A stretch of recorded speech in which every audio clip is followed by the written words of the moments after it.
Hello my friends and welcome to the Imagine Crafts YouTube channel. Katie here, and today I am dreaming of spring.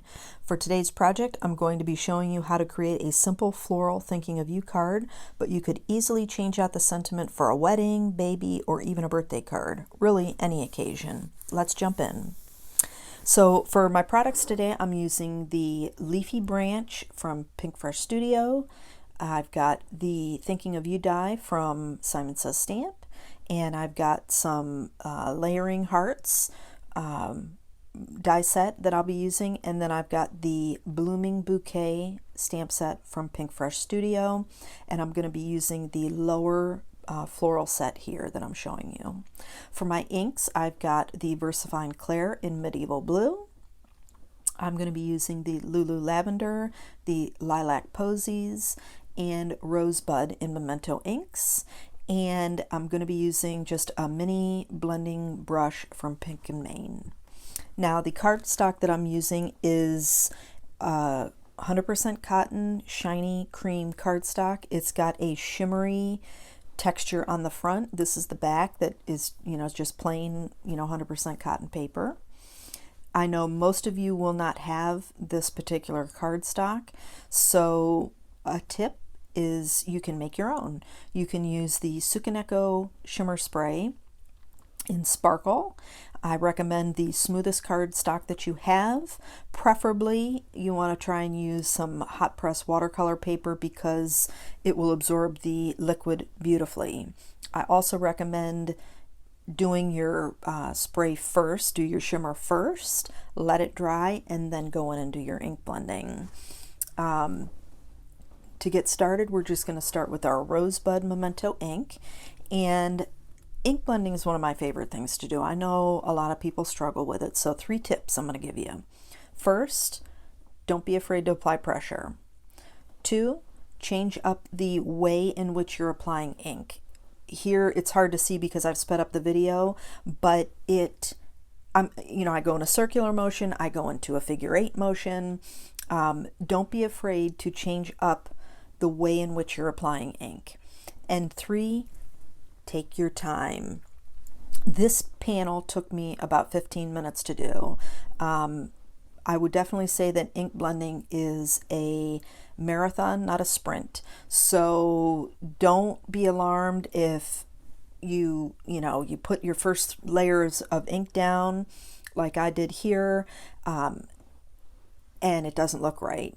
Really, you have to just give yourself that time because it really is a back and forth. Once you get your 3 colors laid down, this is my second color, which is Lilac Posy, that's going in the middle. Once you get your 3 colors down, it really is then you keep going back with the 3 colors, and you keep adding, you keep doing your different motions of blending, and till you get that gradient. Plus, when you're blending, you have to give the paper time to absorb the ink so that you can get that blend. So by going back and forth with the different inks, it's one of the reasons I like the blender brushes versus a foam tool, is because it automatically will put that ink on a little bit lighter, a little bit softer, so that it gives you that time to build up the color. It gives the paper time to absorb the ink that you're using. So hopefully those tips will be able to help you with your ink blending, and I'd love to see what you're creating, so tag us on social media so we can check out what you're doing.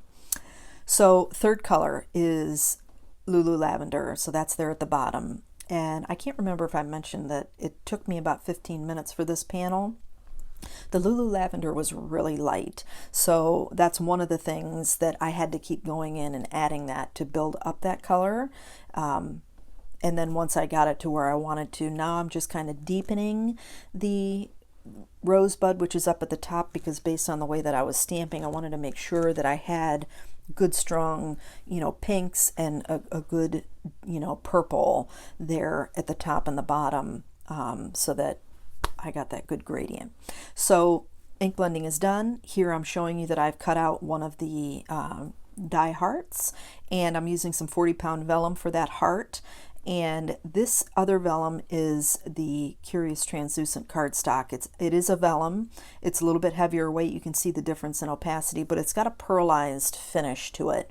So I thought that was really nice for the leafy branch to set it off a little bit from that heart vellum. So now I'm coming in with my medieval blue, and I'm going to stamp the floral image in the top and bottom corners. Now my cardstock, like I mentioned, has a texture to it, so I will have to set this off to dry.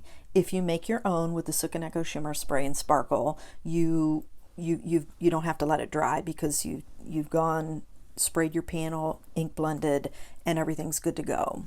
But mine has to dry, so off it goes. And while I'm waiting, I'm going to put together my die cuts. Now off camera, I put 3 layers of heavyweight white cardstock together for the thinking and the of and the you. And my top layer, which is what I'm adding here, is a die cut of that shiny cream cardstock that I used to ink blend on. I thought that was just a nice little subtle touch for the sentiment. You can't really see it on camera, but in real life you can see that soft creamy shimmer that's on that paper. So On Point glue is actually new for me. This is the first time I'm using it, and I was a little nervous because I know a lot of people mention that it's real liquidy, and it is, so it'll take a little getting used to, but I actually like it. I'm a little picky about my glues, and the one thing that I noticed, you can see my fingers are really getting in there when I put these pieces together, and I didn't have the tack on the tips of my fingers, which was really nice, because when you get that tack, you get everything adheres to your fingers. So then you're transferring it to your cardstock, and you know, it just makes it look ugly. But this was really, really nice. I liked it. I really liked it. So here I'm just, again, putting the finishing pieces onto the die cuts. Now I did have some air bubbles in mine, so I have to be careful with that because it's liquidy. But I just took my pokey tool and kind of popped those bubbles as they would come out, and I also use that to kind of clear out in the openings any seepage from excess glue that I may have had. And here I'm just snipping my leafy branch, and off camera I sprayed my vellum heart with some permanent adhesive, spray adhesive. So I'm just trying to line everything up and where I want the leafy branch to go, because once I put that heart down, it's not moving. And the adhesive that's on the back of that heart is actually the only adhesive that I used to hold down the leafy branch. So now I'm just burnishing that down, and I did have a little spot, I think, where my fingers were. So that On Point glue, it takes a minute to dry on there, but it actually worked really well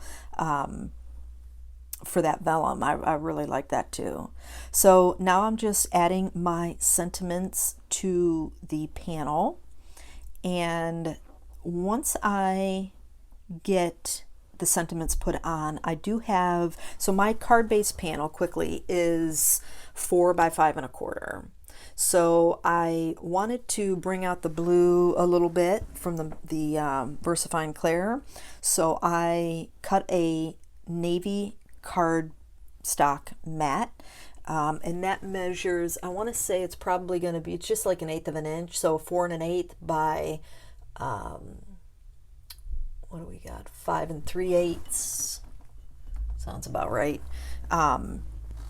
So here in a second you'll see that I add that mat to the back of this card, and I really liked how this turned out. I mean, I think it's just, it's soft, it's perfect for spring, and you know, everybody needs a little thinking of you card, or like I said, you can switch out the sentiments and put anything, really. You could make this even a Mother's Day card. So now I'm adding my On Point glue, putting it onto that navy mat that I cut, And then I'm going to attach that to an A2 side folding card base, sorry, from some heavyweight cardstock, just a white. And once I get that adhered, that's going to wrap up the card for me today, guys. Links to the products used today are listed in the description box below, and I hope you enjoyed the video. If you did, please give it a thumbs up, and if you haven't yet subscribed, please go ahead and do that now. And don't forget to ring the bell and select all notifications. That way you will be notified each time a video has been uploaded. I want to thank you all so much for joining me today. I hope you have a fantastic day, and I'll catch you in the next video.